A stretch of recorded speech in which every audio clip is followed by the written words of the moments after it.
সুপ্রিয় দর্শক, সবাইকে স্বাগত জানাচ্ছি বীরশ্রেষ্ঠ শহীদ ফ্লাইট লেফটেন্যান্ট মতিউর রহমান স্টেডিয়ামের ছাদ থেকে।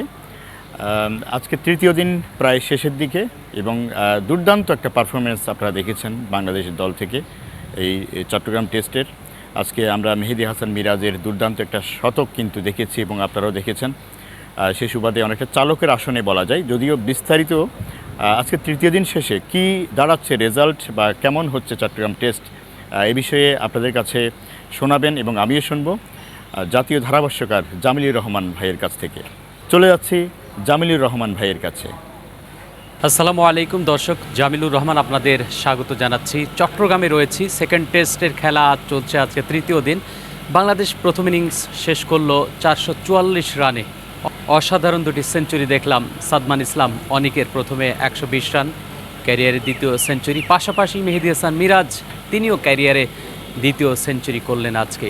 এবং ইন্টারেস্টিং বিষয় হচ্ছে মেহেদী হাসান মিরাজ টেল অ্যান্ডারদের নিয়ে যেভাবে শিট অ্যাঙ্কর রোল প্লে করেছেন, সেঞ্চুরি করেছেন এটা, এবং টেল অ্যান্ডারদের নিয়ে তাদের কাছ থেকে সেরা খেলাটা বের করে আনা, তানজিদ হাসান তামিম, তাইজুল ইসলাম, হাসান মাহমুদ, এদেরকে নিয়ে যে সেঞ্চুরিটা করলেন মেহেদী হাসান মিরাজ, নিঃসন্দেহে আমার মনে হয় এই সেঞ্চুরিটি অনেক দিন বাংলাদেশ ক্রিকেটের ইতিহাসে গুরুত্ব বহন করবে।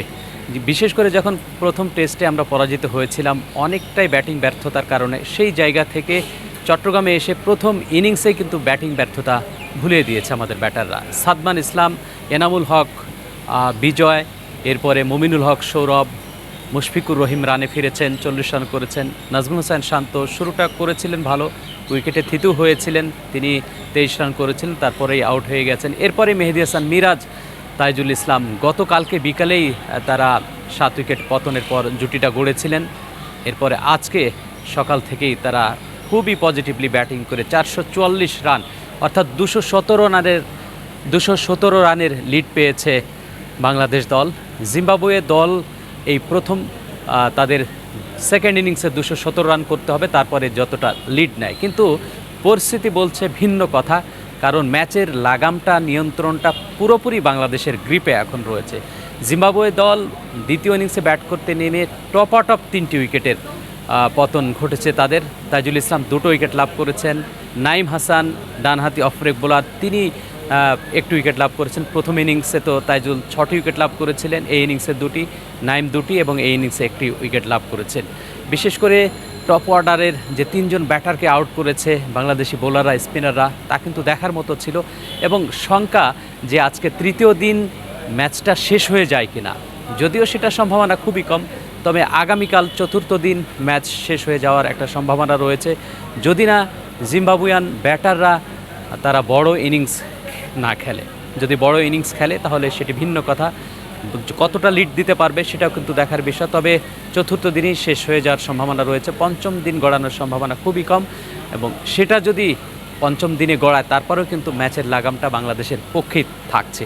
অতএব এই টেস্টে, চট্টগ্রাম টেস্টে বাংলাদেশের জয়ের সম্ভাবনা 95%, এবং এই ম্যাচ থেকে জিম্বাবুয়েকে বাঁচাতে পারে একমাত্র বৃষ্টি। যদিও আমরা দেখেছিলাম যে আজকে কিছুটা সময় বৃষ্টি, খুব একটা যে মুষলধারে বৃষ্টি হয়েছে তা কিন্তু নয়। প্রথম দিনেও আমরা দেখেছিলাম আকাশ মেঘাচ্ছন্ন, এবং শেষ বিকেলে অনেকটা কালো মেঘ দেখেছিলাম, কালবৈশাখী ঝড়ের সম্ভাবনা থাকলেও বৃষ্টি আসেনি। আজকে তৃতীয় দিনে কিছুটা বৃষ্টি, কিন্তু এই মুহূর্তে বিকেলে কিন্তু একেবারে আকাশ পরিষ্কার, ওই ধরনের বড় কোনো ঝড় বৃষ্টির সম্ভাবনা নেই আমরা যতটুকু জানি। তো জিম্বাবুয়ের যে হার এড়ানো, এখান থেকে আসলে আমার মনে আর সম্ভব নয়। বাংলাদেশ সেকেন্ড টেস্ট জিততে যাচ্ছে এবং সেকেন্ড টেস্ট জিতে সিরিজে সমতা ফেরাবে, এটি আমাদের সবার কাম্য, এবং জিম্বাবুয়ের বিপক্ষে 9ম টেস্ট জয় হবে। এর আগে 8টি টেস্টে জয় ছিল বাংলাদেশের, জিম্বাবুয়ে 8টি টেস্টে জয়লাভ করেছিল মোট 19টি টেস্টের মধ্যে, আর 3টি টেস্ট ড্র হয়েছিল। এটি অবশ্য এই চট্টগ্রাম টেস্ট অবশ্য দু দেশের মধ্যকার 20তম টেস্ট। তো সাকাত ভাই, এই ছিল আমার কাছে সর্বশেষ ম্যাচের আপডেট।